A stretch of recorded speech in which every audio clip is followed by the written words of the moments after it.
Hey, where's our friend Dad Swain? Hey, Oh no. welcome to LeafCast.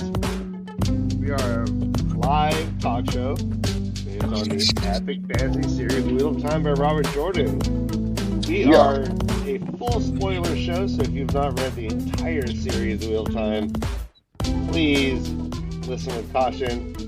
But yeah, we are continuing our Read React series while we cover the philosophy of the Wheel of Time. This amazing little book, a compendium of philosophical articles, all centered around the Wheel of Time. And we have chapter 3 on the docket. Yeah, Ryan, checked it. Ryan, first. can you check your mic real fast? Yeah. Okay, we're going to be talking about chapter 3. It's called "We Call Ourselves Gleeman Because a Silly Name Makes Us Less Frightening: Artist, Marginality, and Epistemic Privilege" by Tracy Phillipson. Tracy Phillipson is an assistant professor of philosophy at Loras College in Dubuque, Iowa. She specializes in the history of philosophy with a focus on medieval philosophy in the Arabic and Latin tradition. She also works and teaches in ethics and the philosophy of religion. I wish she was on to talk to us about this because I have a lot of religion questions in regards to the Wheel of Time and epistemology. Nice. Say that again 3 times fast, Dan. Yeah, really. I'm going to call it just point of view, not point of view, but from I don't know. I'll come up with something besides epistemic because I know I'm going to destroy that several times. But essentially, epistemology is the philosophical study of how and why we know things, where our knowledge comes from, what it is, etc., etc. And this is what this essay attempts to dig into in regards to the Wheel of Time, and more specifically, Tom Marilyn the Gleeman. Hello, Jansen, the Gleeman. Hello. Speaking of the Gleeman. How you doing, guys? Doing well. How are you? I'm doing great. Things are good. The maturation of these 2 new German Shepherd puppies into my family has been difficult but fun. And they're going to be very large dogs, so that's going to be fun. That is cool. But in reference to week 3, chapter 3 of this book, and I got to tell you, I was not as happy. Well, not happy is not the word. I did not enjoy the 3rd chapter. I had a lot of things I thought were wrong with it. The first being, like when Brother Dan just said, "I wish she was here." I would ask her if she actually read the book. No, it seemed clear that she had it. It definitely seemed clear that she had it. So, everyone in chat, if you haven't yet, I would love to find out who's actually reading along with us. If you have the book, let me know in chat. But before we get into criticism, let me just kind of give a little breakdown. This author is focusing on the idea of what she's calling epistemic privilege. And there is a stance in philosophy that says that if you are like an outside of a group, if you're in a marginalized group, you can see more truly what is happening in the in group. So if you're on the outside, you can see more clearly and have more, lowercase t truths about what's going on, as opposed to if you're amidst it, in the middle of it. So go on. I feel that we could have a conversation in this hour about the Wheel of Time and the epistemic privileges that characters have better than this author could have done in the chapter that she wrote. Mm-hmm. Yeah, it isn't. Go ahead, Ryan. Yeah. Oh, yeah. Go ahead. No, I was gonna say, yeah, like it's a very narrowly focused article based on one like narrow aspect of this whole like philosophy of um etymology Yeah, and and so or epistemology. So like for her, so it was a very interestingly written article in that she brings up a lot of examples, but all the examples are from the television show itself. exactly. And And yeah, go on. yeah, that does the Wheel of Time a huge disservice for so many different ways. But because one, she picked a great character to do this about. However, the Tom Maryland from the show is at best a caricature of the character that he was in the book.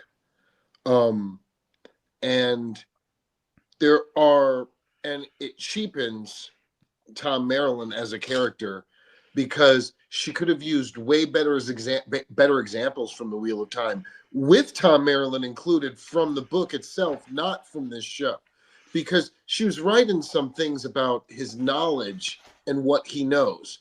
But this entire chapter started off with a quote not from the book. Mm-hmm. This is it being clearly from the show. I mean, I guess she does make a decent point in regards to that Tom Maryland and that Gleeman that we see. In that, yeah, he is working scummy bars. He's burying Aiel on the road. He's begging for money after half a song. But the Gleeman that we know within the eye of the world itself is much different. I mean, they're like, oh shit, a Gleeman's coming? Are you kidding me? That's crazy. It's the best Beltane ever. We don't get that impression in the show that is what a Gleeman does. And I guess in this essay as well, this is the point of view that she's coming from, but it's wrong. That isn't Tom Maryland. And I think if were able to flesh him out more within the show, that would have been more evident. I agree with you. But I also think that I think she was trying to explain something that she couldn't explain. Um, at least she couldn't explain the way that she wanted to, because Tom Maryland, she tried to get it across that Tom Maryland had this power that not only could he be in a place that had kings and queens and all of these people, but he could also walk through a place that had the lowest of the low, and he could learn from all of them. And they even talk about this in what it was, I believe, A Crown of Swords. I believe when they went to Ibudar, and through Matt's POV, they were talking about Tom and Julian going down and staying in the workers' quarters, in the maids' quarters, and they talked about how Julian would get in trouble when he came up, but Tom Maryland never did, because for some reason they just thought it was how he was supposed to be. He got along with everybody, did Tom Maryland. I think that's a direct quote from the book.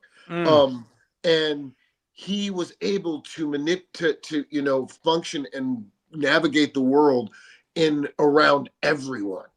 So that was a certain kind of power that he had, and I can see how the author was trying to say that, and how they were trying to say how a Gleeman, we call ourselves Gleemans, so we're not as terrifying because of this.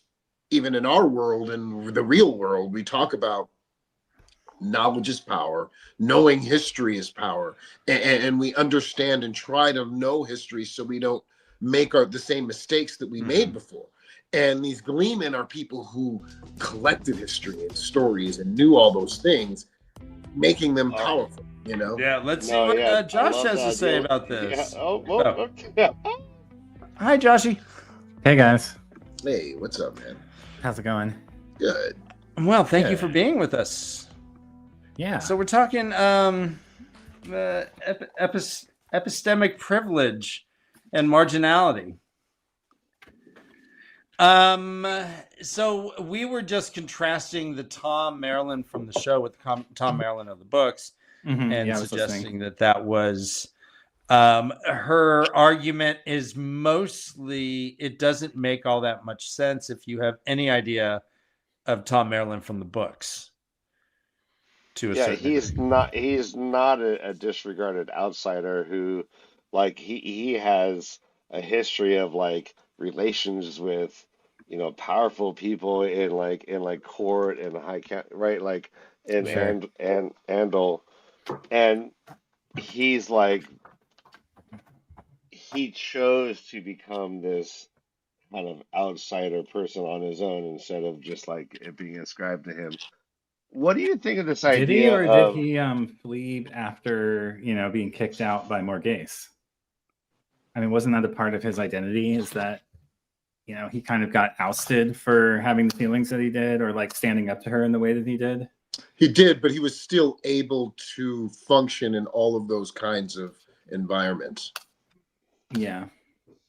And I don't think we really know exactly what went down, do we, Jansen? Yeah, we do. Yes. We know the exact thing that he... Well, Owen, his nephew, started channeling.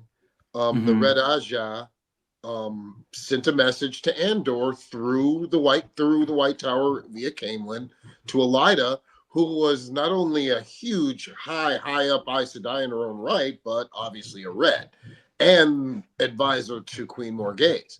So when Queen Morghese's lover, being Tom, heard about this and knew about it, he obviously wanted to defend his family, right?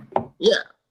And when they had the confrontation between both, that's when Tom said some things that he shouldn't have said that we heard via Basil Gill's POV to Matt and Rand, that said some things that you shouldn't say to a woman, any woman, I think he says, and especially one with Morghese's spirit. So he says that, and then he gets back to the tower before Gareth Bryn finds him, and gets back to Camelin and out, and goes on pretty much disappears, right? Yeah, 15 year, wandering through Andor, and spent a lot of time, obviously, in Barillon, where he got to know a lot of people, including Padden Fane and other people, because he knew who he was when he came to Emmett's Field. Right. And then got the message from Bran Alvear to come down on winter night and perform for Belltime. And that's when his story starts. Is it possible that Gleeman are kind of reputationally known as dirtbags, and we don't really know that because what we're seeing them from because of Tom's the eyes pedigree? Of peasants? No, I think Tom is, because when you get into a big city, they're all over the place, right? And Tom's like all sneering at him. He's like, psh, pathetic, psh, poser, psh, look at this fucking guy, psh.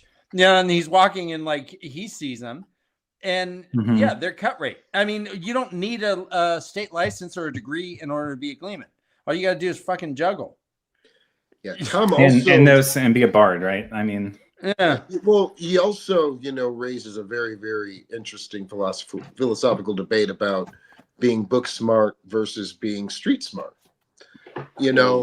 And because Tom is someone who is both, right? In these books, but we come across other people who are one or the other. Like the most street smart person in the entire show, obviously, is Matt. And he uses his street smarts by things that he learned from his father figures and from being the two biggest, his own father and the one who he used to be, Madak Kamadu. Who? Yeah, who? Madak Kamadu. I was waiting for that. Welcome to Jansen, Josh. One of the souls that Matt consumed and got granted from the Aethelin were one of the greatest generals who ever lived, and he was the writer of Fog and Steel. Yeah, and Fog and Steel is actually what is it? The quote that is the start of, I believe it's Knife of Dreams. It's the sweetness of victory and the bitterness to defeat are as a life of dreams from Fog and Steel by Matt Comadron. That's his direct quote from that. And that's Matt quotes him all the time and uses his knowledge as a general. Right. And this is one of the people who wrote in the Old Tongue.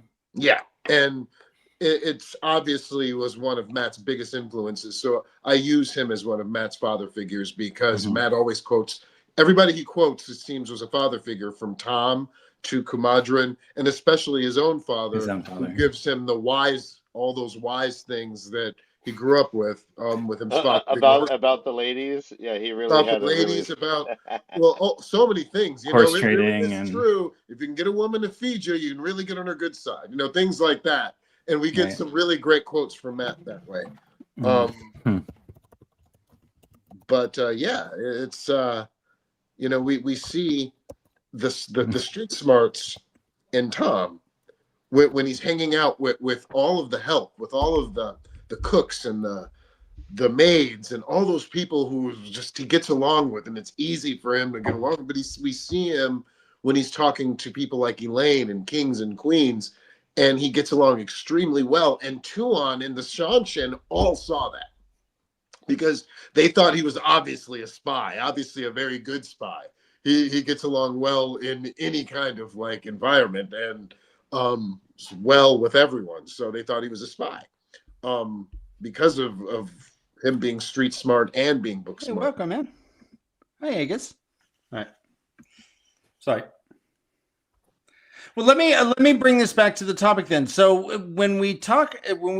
I do agree that marginalization does, to a certain degree, expand your point of view and your horizons to a bit. You become a little bit more empathetic at times if you can afford to be, right, by having had some experience of suffering or have suffering around you, I would think. I also think that so epistemology, is it all singular? They call it, I mean, it's standpoint theory is another kind of broad term for it, correct?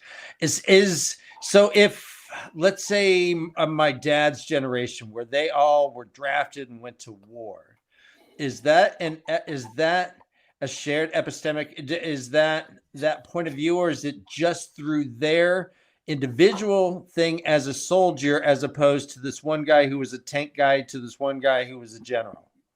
Oh, I believe he has privilege as far as understanding. They even talk about this in the Wheel of Time with people like Bukama in New Spring, and they also talk about it with Uno, how they only get along and talk about it and are smiling at other old soldiers who can understand and what they've been through, and they get that certain kind of benefit of, brotherhood from those people because they've been through those things together. What they've been through.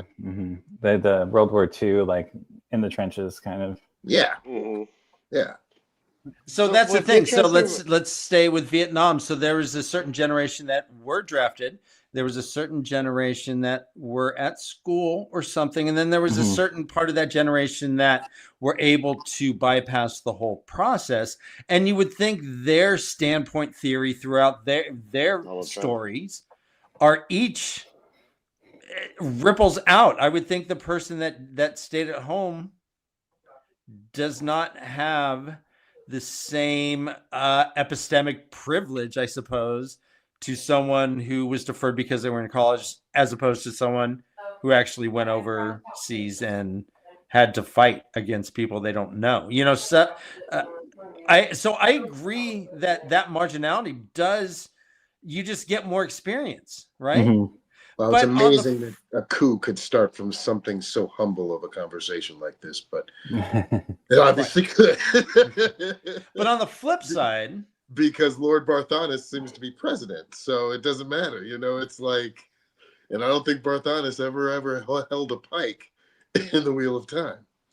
So if you have someone if we're talking marginality, so let's take Noel, the wolf brother who succumbed to the wolf, right?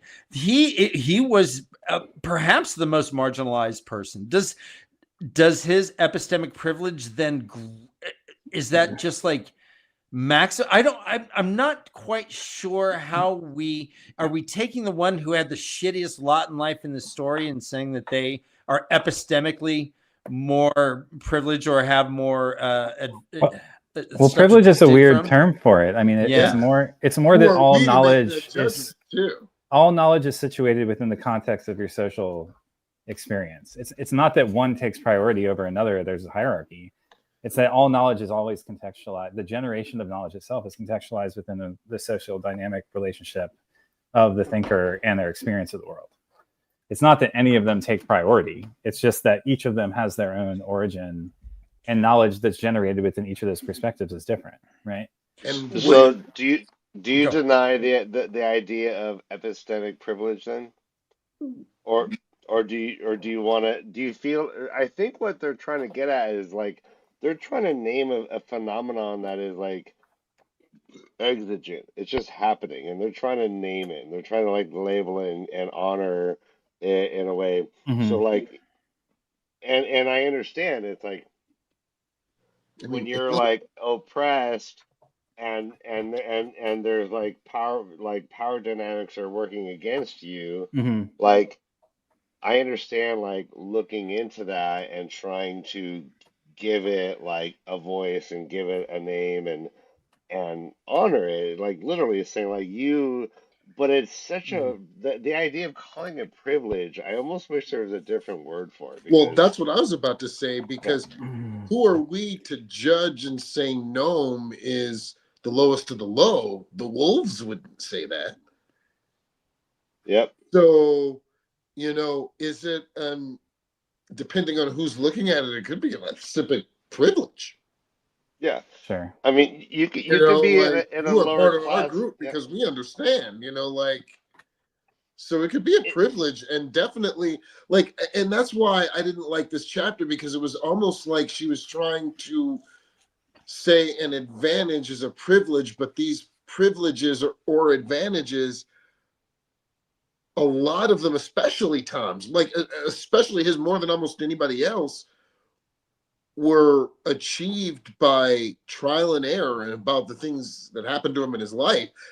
And that can happen to so many other people in the Wheel of Time, like the maids, the key, the holders of the keys had a lot of privilege and knew things that other people didn't know, and advantages, like in the same way that Tom did by his environment.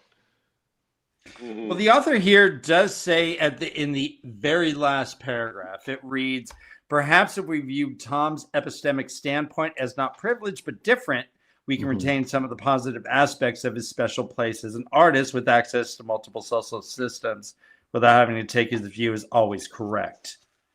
So I guess that's the thing. Like the little birds in Game of Thrones that Varys uses, they are the ones that have the most truth, right? So we're looking for truth. Well, there's different kinds. Or are we looking at people who are scared shitless of the media?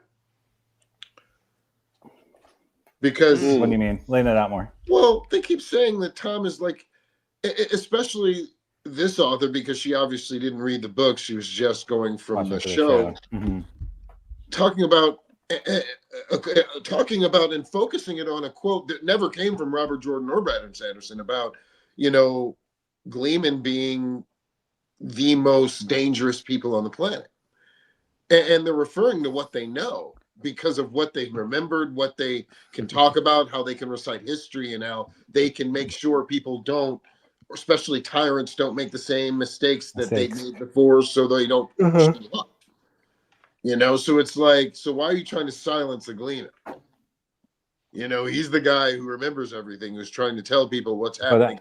That's sort of, if history is always told through the eye of the winners, and the Gleeman remember the multiplicity of truths, then sometimes, if you want to control the narrative, you need to silence those who have a different perspective. Then that does make him like scary as shit to some people. Yeah. I mean, they are sort of the media. I see where you're coming from in this context. Yeah. I mean, I would say that there is an epistemic privilege in being a drug dealer. I have And the been a cops, bartender for 30 years, and there is. I mean, right? I mean, so we could say that someone that is on the margins in that aspect is illegal, is operating an illegal thing, where the cops are perhaps or perhaps not trying to actively shut them down, and Right.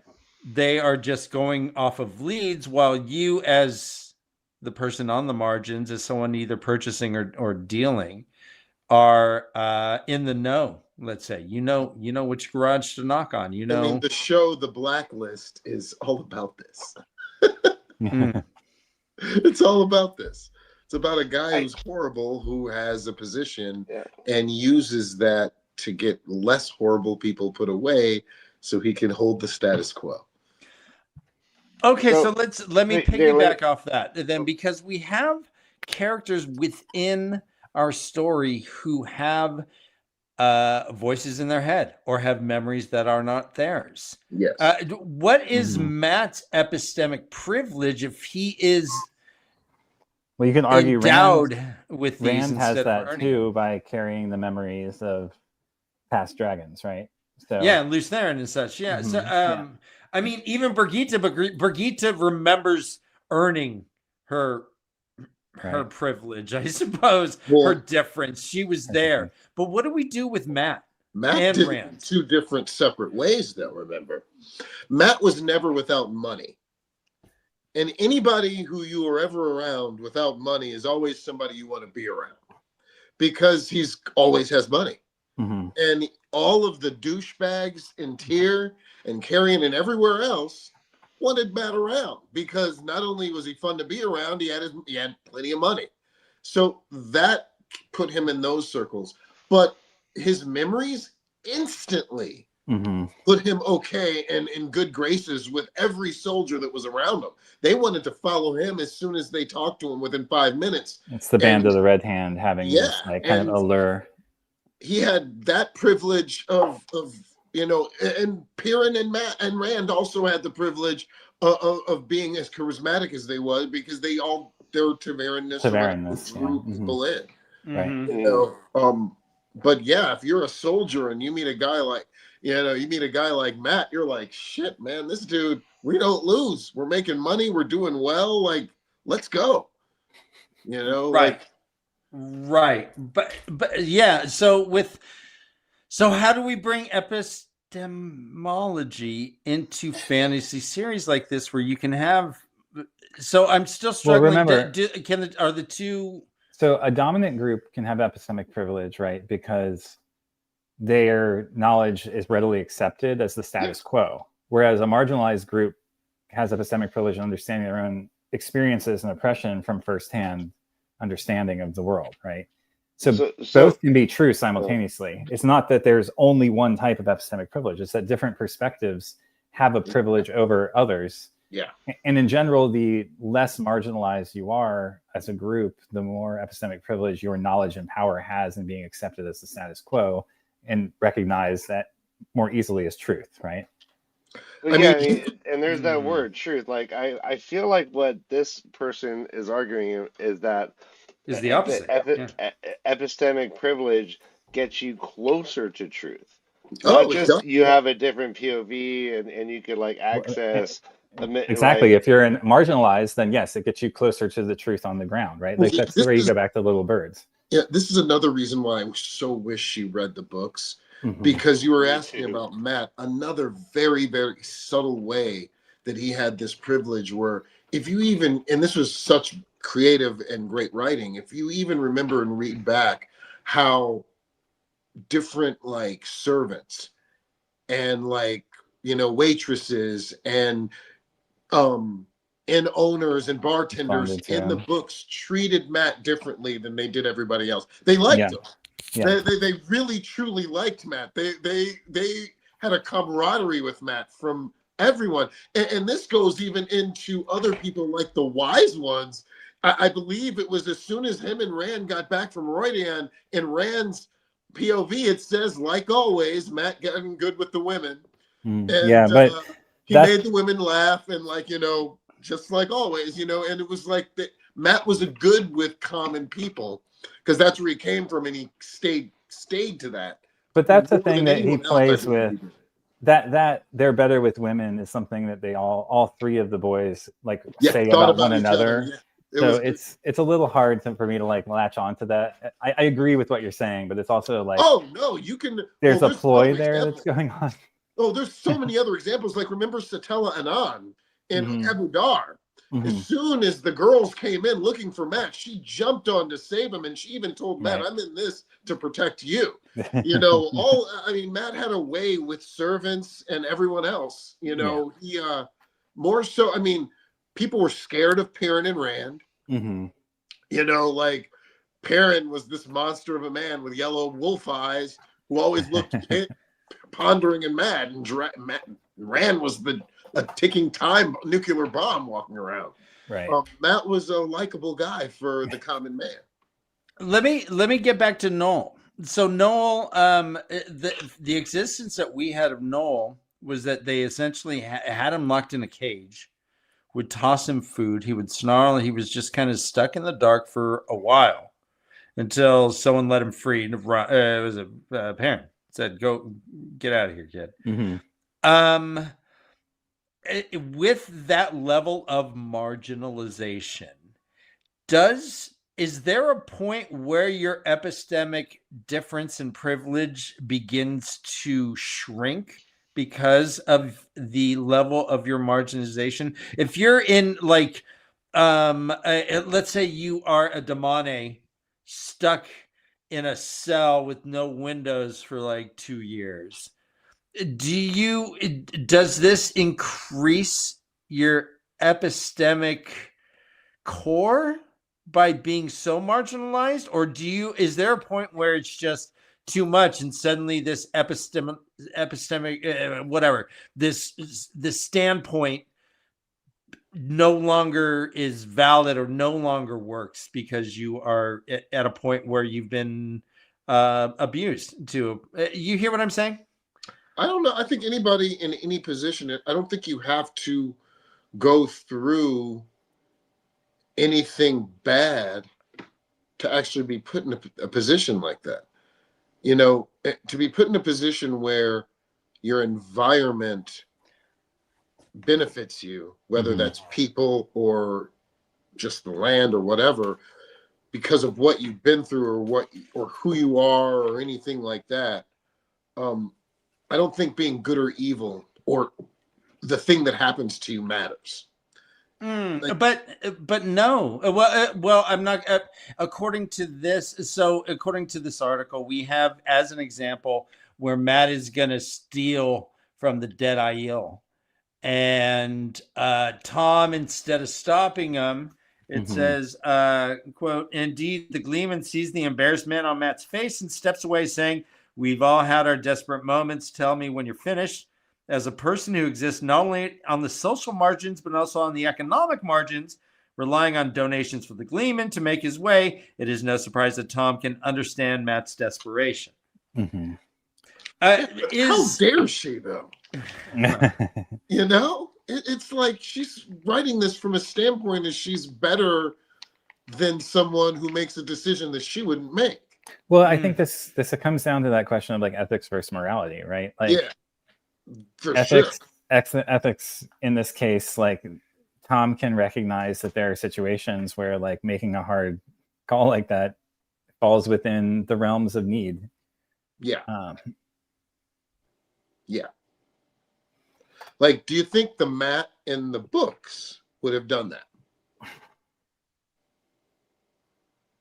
Would have stolen from a dead body in a cage? Which Matt and when? Yeah, I mean that early on in the books, probably. The entire pre-Dagger Matt, probably. Yes, would have done that.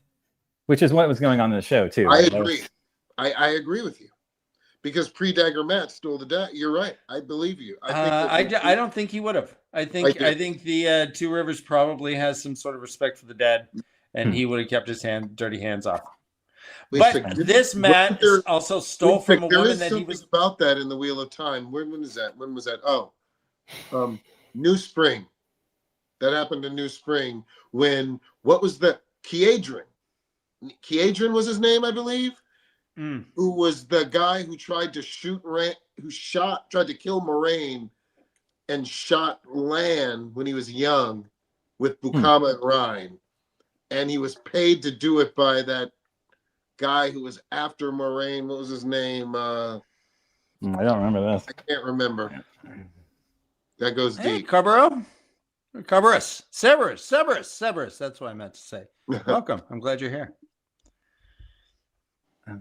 Yeah, but no, when they killed the guy, and through Moraine's POV, she said they would not take anything from him, his dead body. They left the money, so they left 10 gold crowns in the sack when Kiedron died.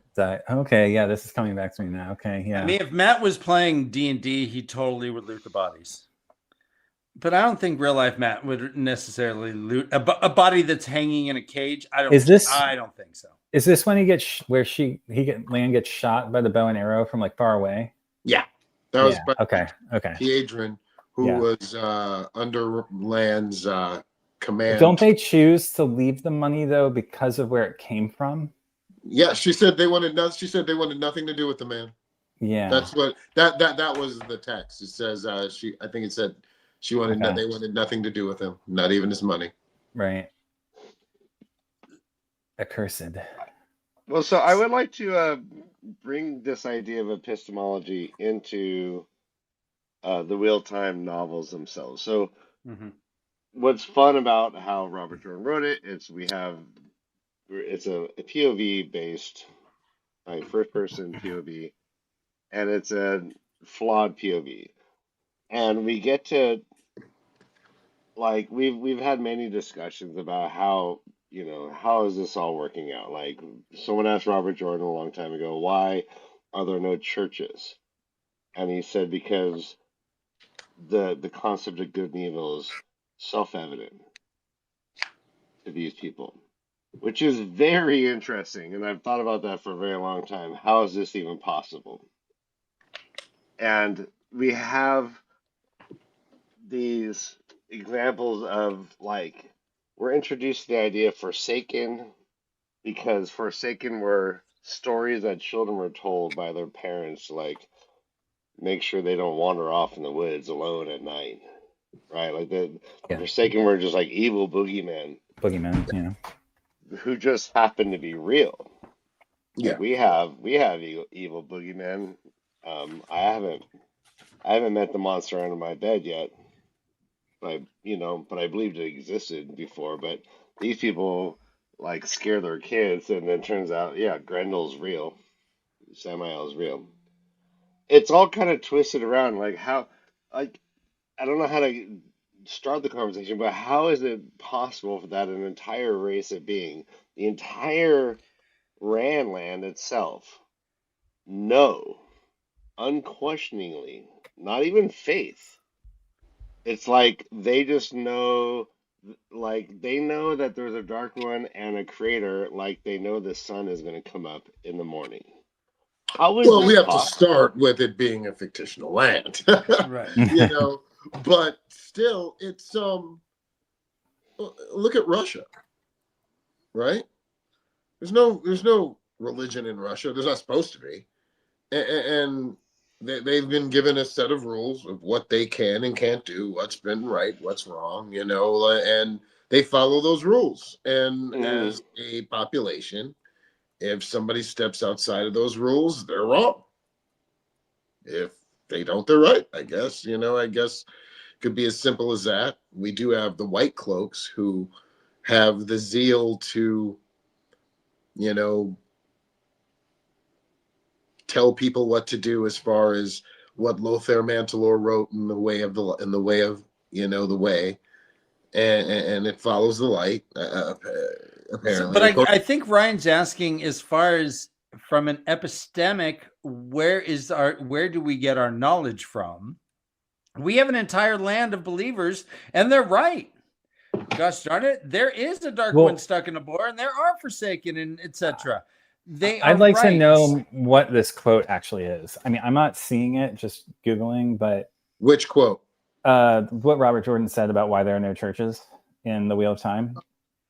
Because to me, it makes more sense that like because the one power is there, and you're constantly seeing miracles, and like the dragon, who's literally the Messiah, is constantly being reborn. Like you just don't. Faith isn't required, right? Yeah, right. That's exactly. that's more what it is than it is that they have some like moral certitude that shows them that good and evil exists, and they don't know which. Well, how about this? So, like, the idea is that we living right now, we are in, I guess, the first age, right?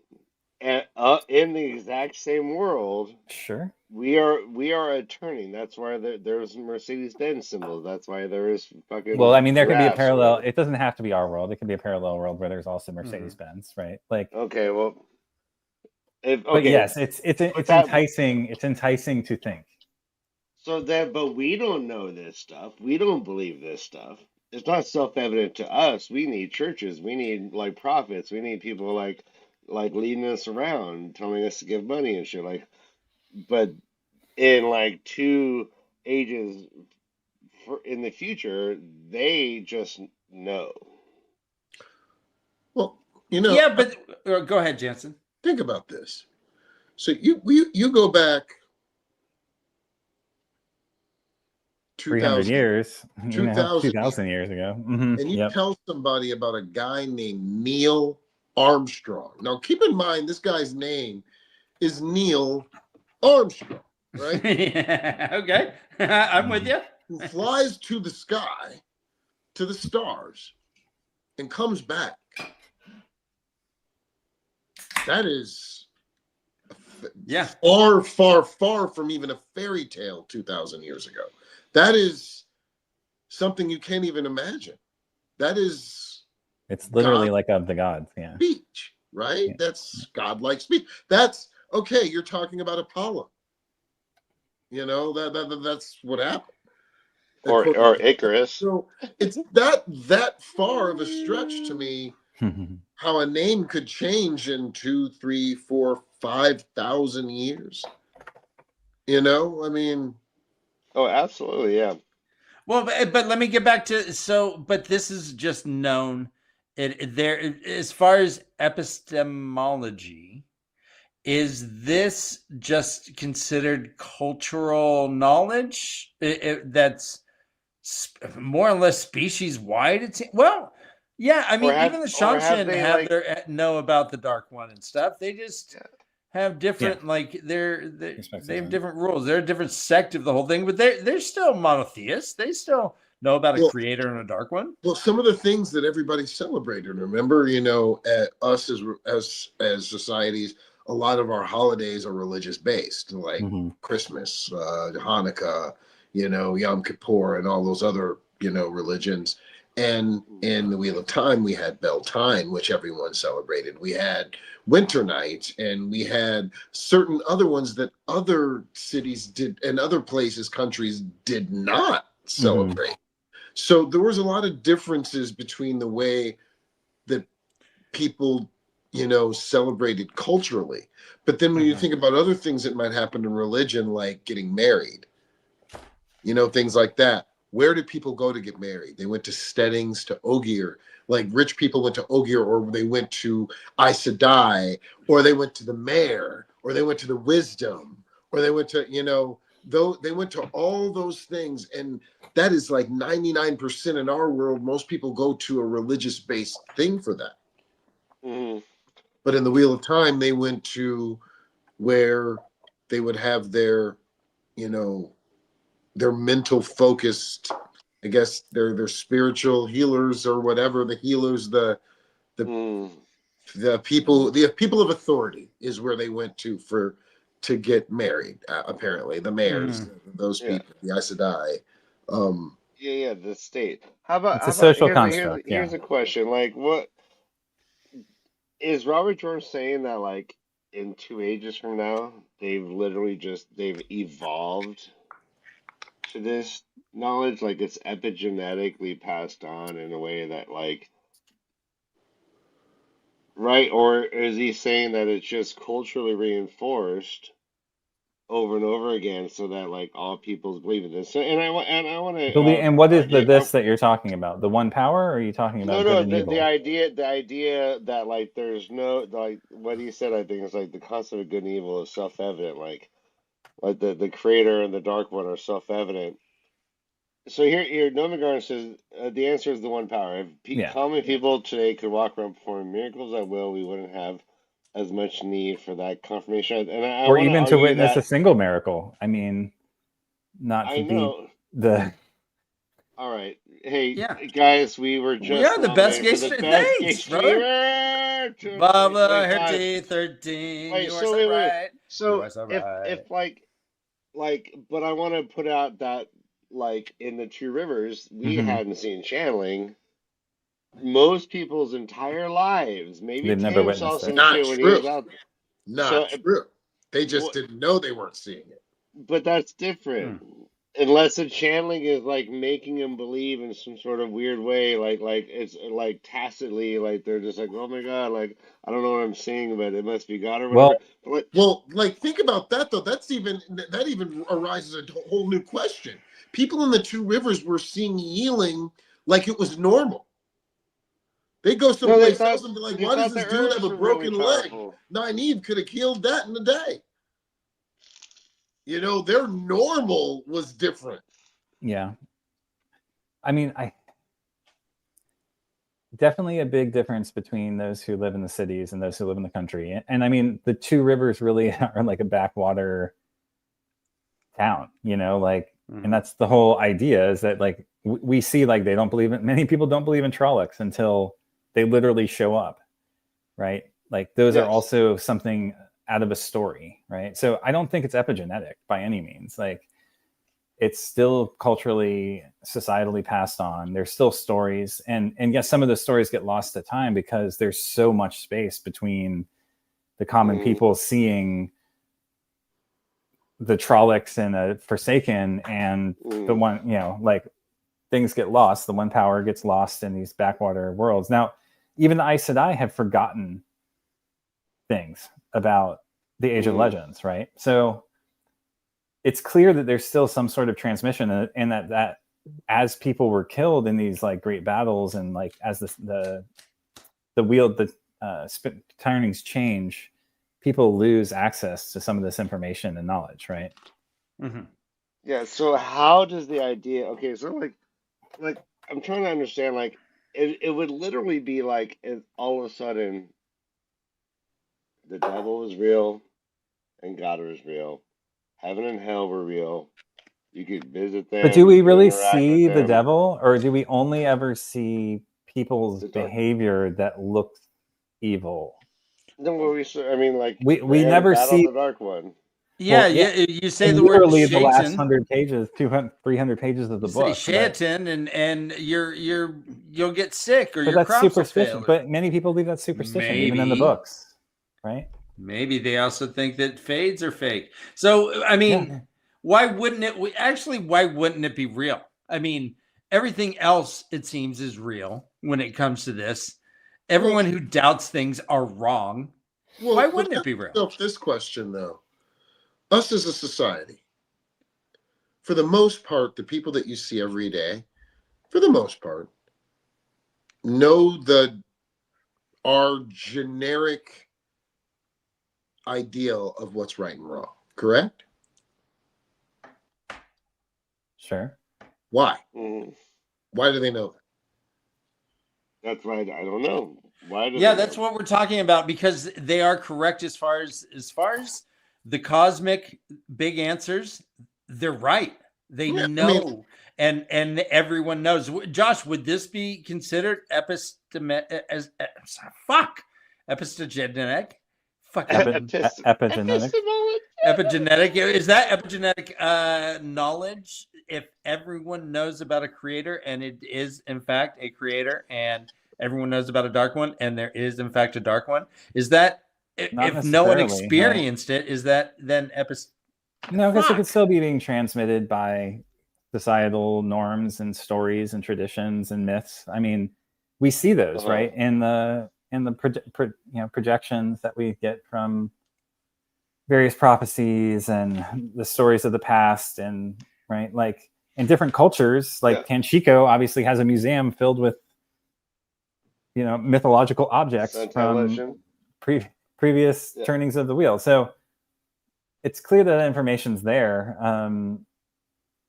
What do you think the literacy rate is in the Wheel of Time?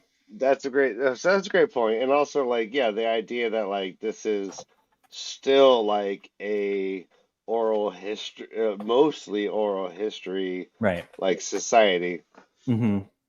I mean, there are books, and it seems like Rand and Matt and everyone knows how to read.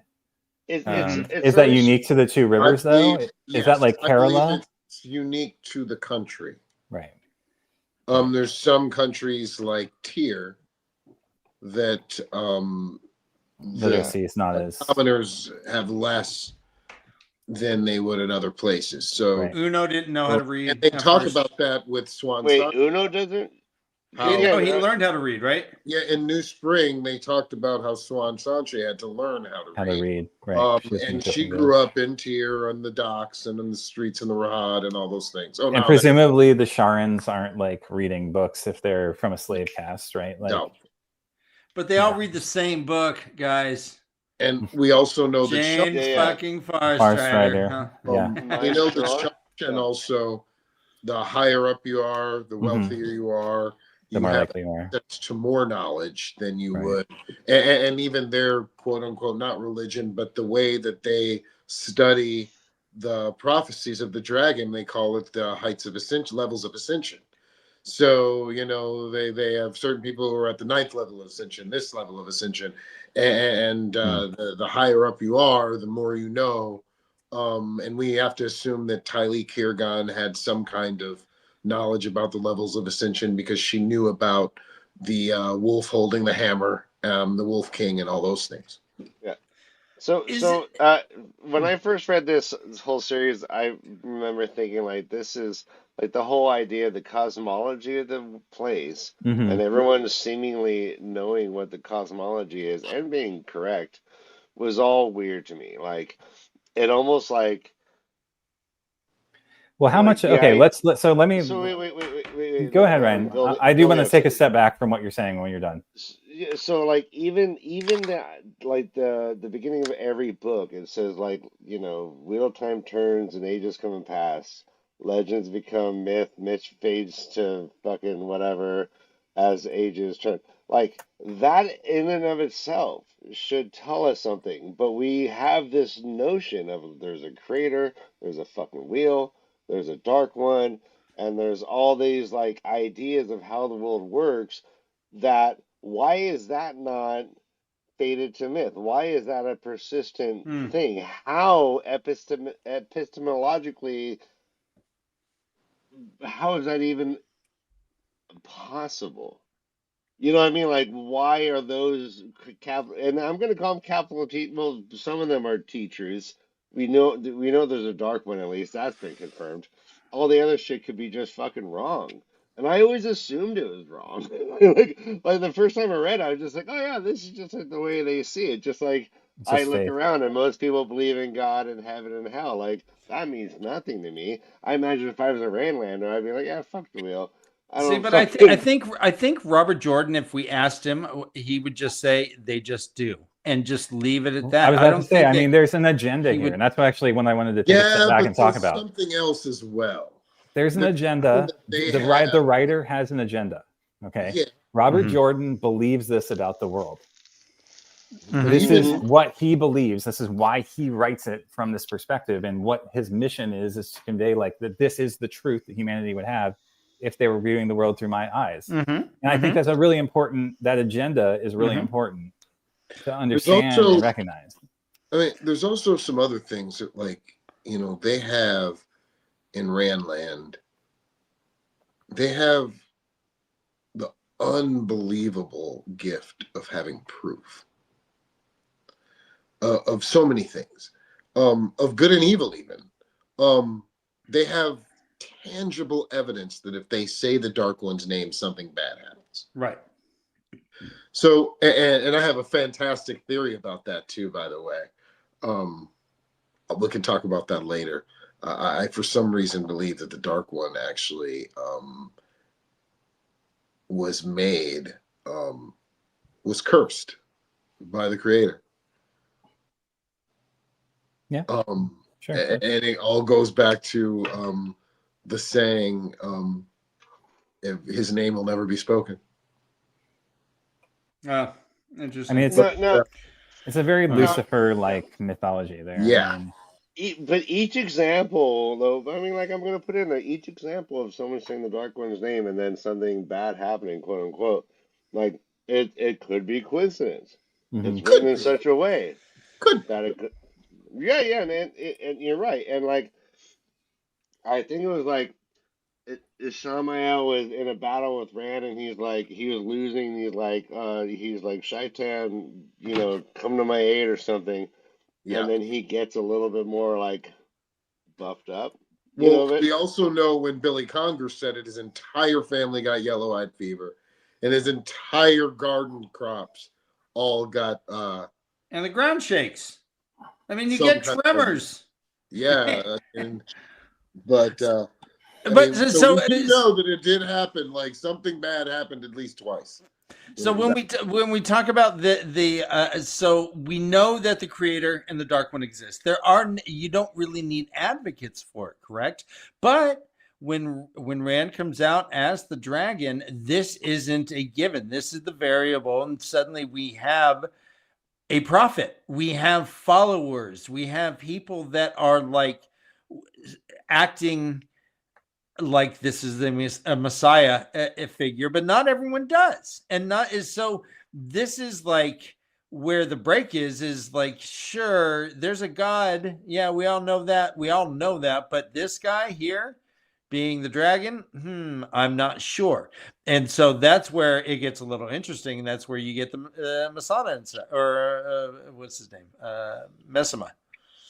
Masada, Well, that so yeah, so what you're saying is like what we were been trying to figure out for a little bit. Like, so there were people who didn't believe in this. Mhm. Mm-hmm. There were people who didn't believe that Rand was the Dragon Reborn or any of this prophecy or any of these things. And there were a lot of other people who interpreted it differently. There's a lot of different interpretations about the Dark One and about, the creator and about all those things. From names to different things that other cultures thought were going to happen.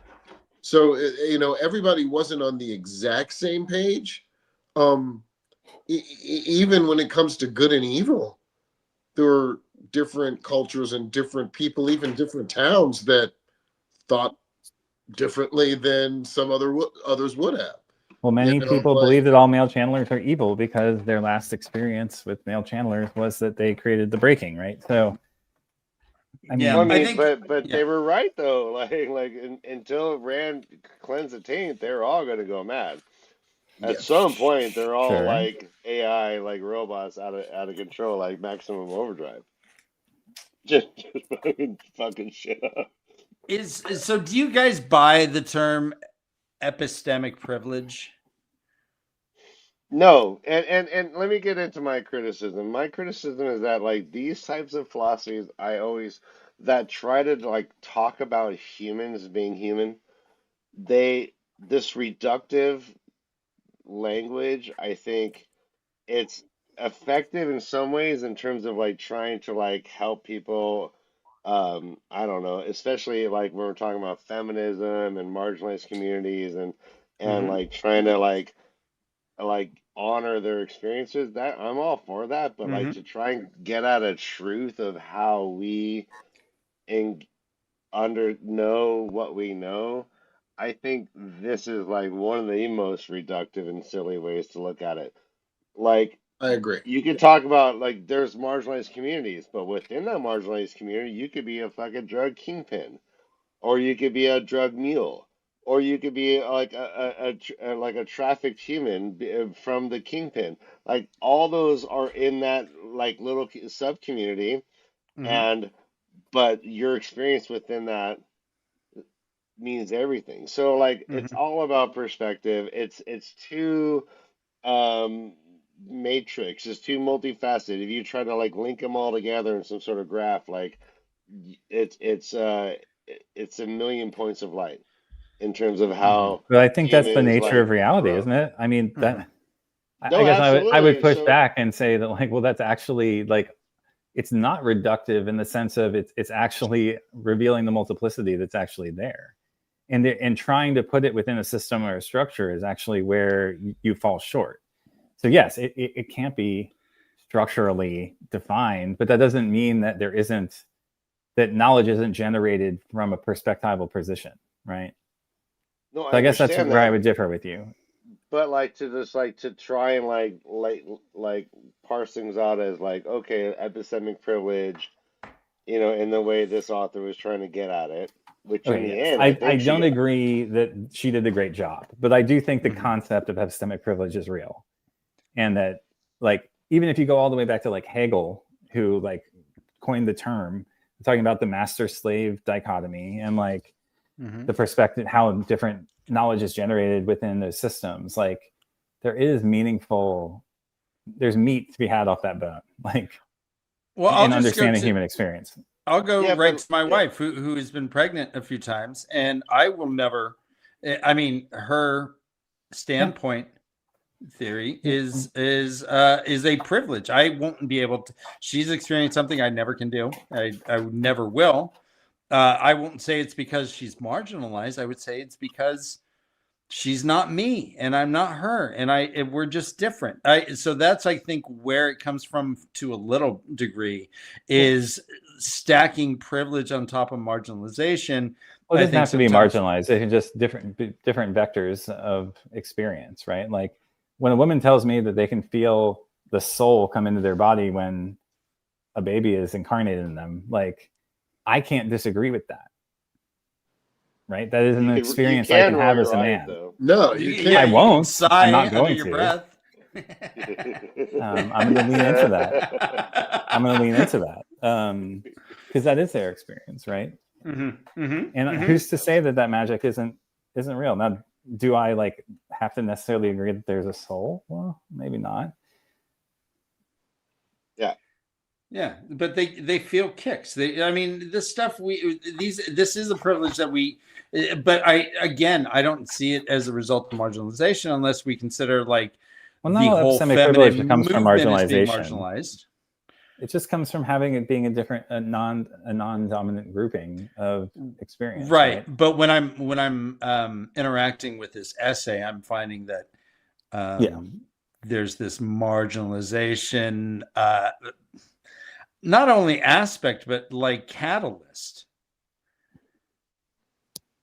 Well, coming from I mean, again, if you from a political science or like a power-oriented perspective, you do want to honor non-majority views of the world and incorporate them into what we teach and understand about the world, so as not to whitewash everything with the dominant power, right? Whether that's Yes. patriarchy and the Uh-huh. English language or whatever it is, right? Like, I think there's a difference between like deconstructing, saying that there is no value in the majority versus saying that like we need to also understand that the world comes in many flavors and colors and perspectives and look at them all maybe even equally, and if not equally, then at least understand that there are others that might have a valid interpretation and take a look at them. It says here, as a viewing audience, we have the most marginal standpoint, being placed fully outside the world of the Wheel of Time. Mm-hmm. Does that mean that and it connects us to say that, we know that Tom's wrong when he thinks that Mac can channel. It's obviously not, but we know he took the thing, but they aren't privileged to that information. So are we epistemic privilege? Do you agree that because we are most marginalized, we are the most privileged? No, it's that we have information, but our marginalization does give us access to information that other characters within the story don't have because of their having the fourth wall up, right? Mm-hmm. They're behind the fourth wall in Yeah. the way that we're not. There's this whole concept in sociology of like in group, out group, and they do studies on like if you are a part of of a group, you will see your group as individuals with like a lot of variation. You'll know they're like the details. If you're looking from without the group and looking at, so like if you're in the out group, you see the in group as like a homogenized group, Definitely. right?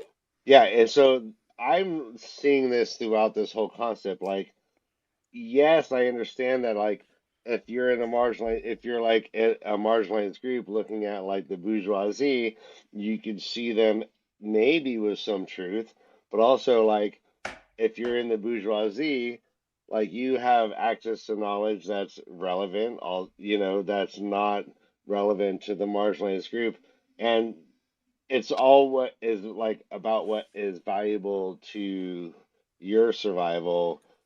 Anyway, so there's a lot of Right. ways of looking at it, but Yeah, I mean I always, the general may not know the horses' names like the guy who is in charge of the stables knows the horses' names. So yeah, on a detail level, this little, let's call him Willie in the stables knows more about the horses than the general. But the general does not have epistemic well all right, sir, I'm Willie, I'm ready. Do you need your horse? Do you need your horse to Willie, be bridled? Willie, here, catch a coin.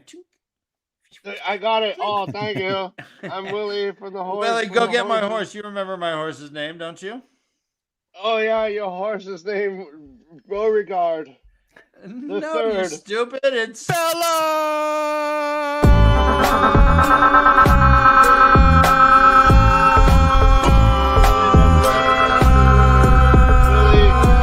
Willie's never seen disco boobs.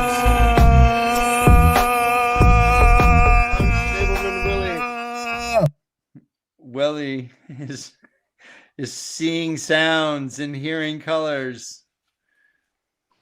Yeah. Ryan, you're muted. Yeah, so we started this project and we're going to continue this project. I think universally this article was not as Not as liked. yeah, and its focus on the show itself was Mhm. supremely Almost as if she had disappointing. AI do it.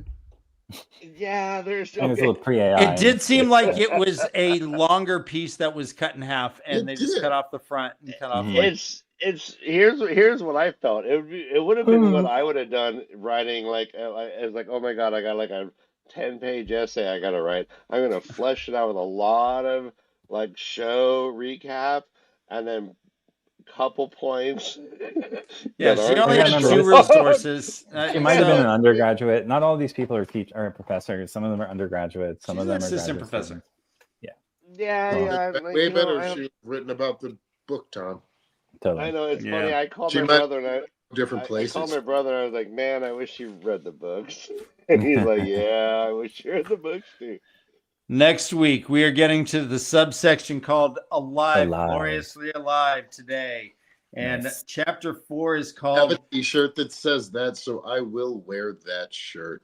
Oh That is shit, quote- nice. That is a quote that we get from after the battle when Rand comes over with the Aiel for the first time, and Matt is sitting there after he'd killed Couladin, and the Band of the Red Band is saying "Alive, gloriously alive today," and that's in this.